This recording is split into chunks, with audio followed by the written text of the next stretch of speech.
السلام علیکم جی، اجمل جامی آفیشیل میں آپ کو خوش آمدید کہتے ہیں۔ آج 30 ستمبر ہے 2025 جب یہ خاص آپ سے مخاطب اور یہ ناچیز کا یوٹیوب چینل ہے اجمل جامی آفیشیل۔ آج صبح سویرے آپ سے مخاطب اس لیے ہوا ہوں کہ بہت اہم ڈیولپمنٹس رات گئے ہو چکی ہیں۔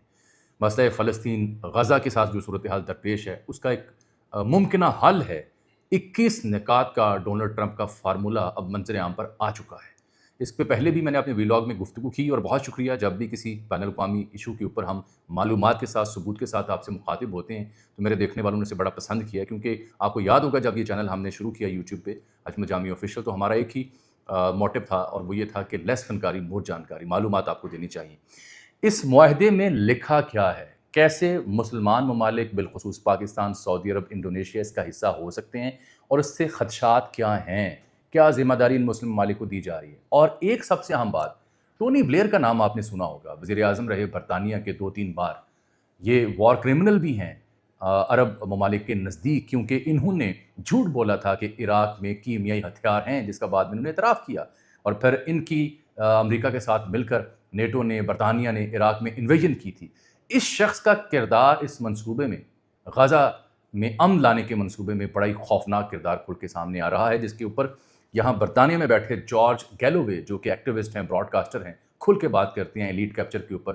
انہوں نے بڑا اہم ٹویٹ کر رکھا ہے ٹونی بلیئر کے ممکنہ کردار کے اوپر۔ ان کا کردار ہے کیا اس پلان میں، پاکستان کی حکومت نے کیا پوائنٹ آف ویو دیا ہے، انڈونیشیا، سعودی عرب کہاں کھڑا ہے، یہ صورتحال آج آپ کے سامنے لے کے آئیں۔ اور جب میں آپ سے مخاطب ہوں تو رات گئے، یعنی جب امریکہ کی صبح ہوگی اس وقت نیتن یاہو اور ڈونلڈ ٹرمپ آپس میں مل بھی چکے ہیں۔ اس کی تفصیلات منظر عام پر آ رہی ہیں کہ انہوں نے کیا ڈسکس کیا۔ سوموار کے دن ڈونلڈ ٹرمپ نے نیتن یاہو سے ملنا تھا، اس سے پہلے ڈونلڈ ٹرمپ UN کے جو اجلاس ہو رہے تھے وہاں پہ آپ کو یاد ہوگا جب وہ عرب اسلامی ممالک سے ملا، جہاں 36 سیکنڈ کی شہباز شریف صاحب سے ملاقات ہوئی، بعد میں اوول آفس میں ان سے علیحدہ ملا تھا، تو وہ ملاقات اسی لیے تھی۔ ڈونلڈ ٹرمپ نے سب سے پہلے یہ نسخہ، یہ فارمولہ مسلمان ممالک، عرب ممالک کے سامنے رکھا، ان کی تائید لی، اور پھر اس نے نیتن یاہو کو رام کرنا تھا، منانا تھا، کیونکہ وہ چاہتا ہے کہ یہ کریڈٹ بھی اس کے ذمہ جائے کہ اس نے امن وہاں پہ بحال کیا۔ لیکن یہ جو 21 نکات ہیں، کچھ نکات اس میں بہت ہی خطرناک ہیں، اس کے اوپر میں روشنی بعد میں ڈالتا ہوں کہ بالفرض اگر مسلم ممالک کی فوج جوائنٹلی وہاں جاتی ہے سیکیورٹی کے نام پر، وہاں کی مقامی پولیس کو ٹرین کرتی ہے اور پھر اسرائیل حملہ کرتا ہے، تو کیا یہ تمام مسلمان ممالک کو اسرائیل کے ساتھ جنگ میں جھونکنے کے مترادف کو پلان تو نہیں ہے؟ اور کیوں جارج گیلووے کہہ رہا ہے کہ شیطان کہیں مصروف تھا اس لیے ٹونی بلیئر کو ذمہ داریاں دی جا رہی ہیں؟ یہ بہت ہی اہم اور معنی خیز اس کا ٹویٹ ہے، آئیے جائزہ لیتے ہیں۔ سب سے پہلے تو میں بتا دوں کہ پاکستان کے وزیر اعظم کا ٹویٹ بھی میں نے کل دیکھ لیا ہے، جنہوں نے یہ کہا ہے کہ وہ خوش آمدید کہتے ہیں ٹرمپ کا جو 20 نکاتی پلان ہے، ان کے نزدیک 20 نکاتی ہے۔ ٹائمز آف اسرائیل، ہارٹس جو ان کا مشہور اخبار ہے، اور الجزیرہ، ان تمام اہم جو انٹرنیشنل نیوز آؤٹلیٹس ہیں اس کے اوپر اس منصوبے کے جو پلانز ہیں، نکات ہیں، اور اس کے جو پروز اینڈ کونز ہیں، خوبیاں خامیاں، وہ ڈسکس ہو رہی ہیں۔ تو پرائم منسٹر جو پاکستان کے انہوں نے لکھا ہے جی 20 نکات کو یہ خوش آمدید کہتے ہیں اور امید ہے اس سے غزہ میں امن آئے گا۔ یہ کہتے ہیں کہ مجھے امید ہے کہ دیرپا جو امن ہے وہ ممکن ہو پائے گا، اور اس سلسلے میں پریزیڈنٹ ٹرمپ کی قیادت اور ان کے پلان کو یہ سراہ رہے ہیں وزیر اعظم پاکستان۔ اور یہ بھی کہتے ہیں کہ جو سب سے اہم بات ہے وہ 2 ریاستی حل ہے، کہ اسرائیل فلسطین کی ریاست آزاد کو تسلیم کیا جائے۔ 150 سے زائد ممالک تسلیم کر چکے ہیں، تو پاکستان نے آفیشلی اس کی حمایت کی ہے ڈونلڈ ٹرمپ کے منصوبے کی کہ یہ بہت اچھا منصوبہ ہے۔ اب اس کا جائزہ لے لیتے ہیں۔ جیسے کہ میں آپ سے عرض کر رہا ہوں کہ ہارٹس ہو، ٹائمز آف اسرائیل ہو یا الجزیرہ، اس کے اوپر یہ خبریں چھپ چکی ہیں۔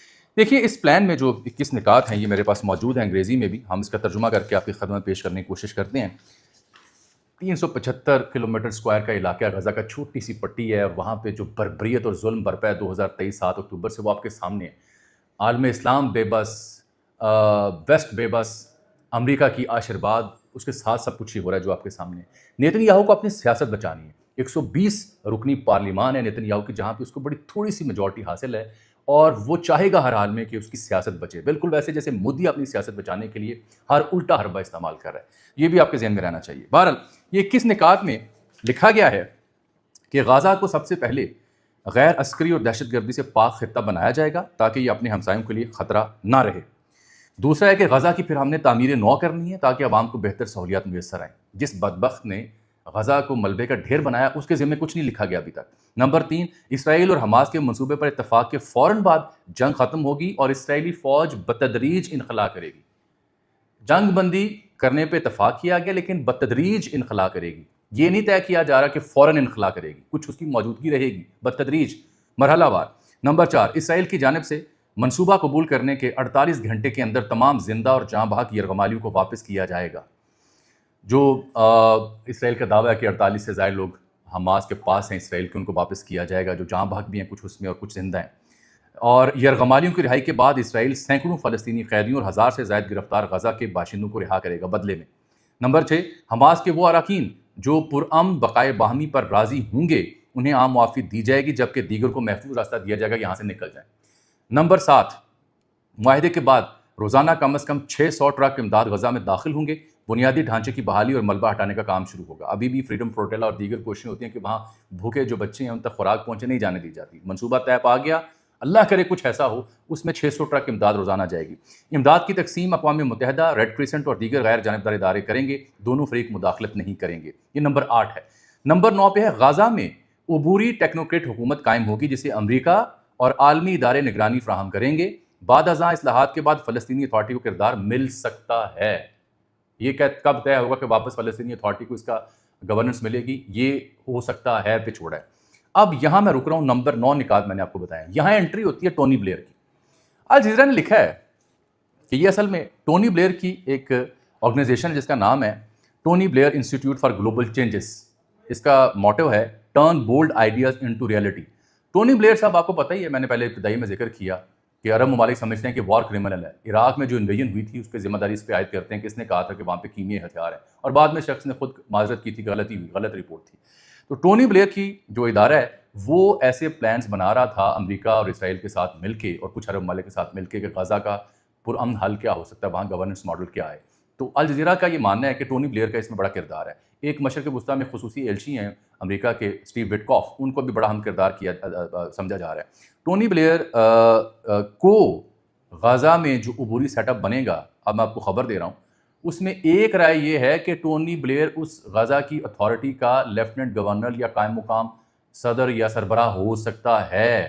اور اس کا پلان کیا ہے؟ غزہ انٹرنیشنل ٹرانزیشنل اتھارٹی قائم کی جائے، گیٹا GITA. یہ ٹونی بلیئر کا پلان ہے، غزہ انٹرنیشنل ٹرانزیشنل اتھارٹی قائم کی جائے، اپ ٹو سیورل ایئرس، کئی سالوں تک اسے قائم رکھا جائے.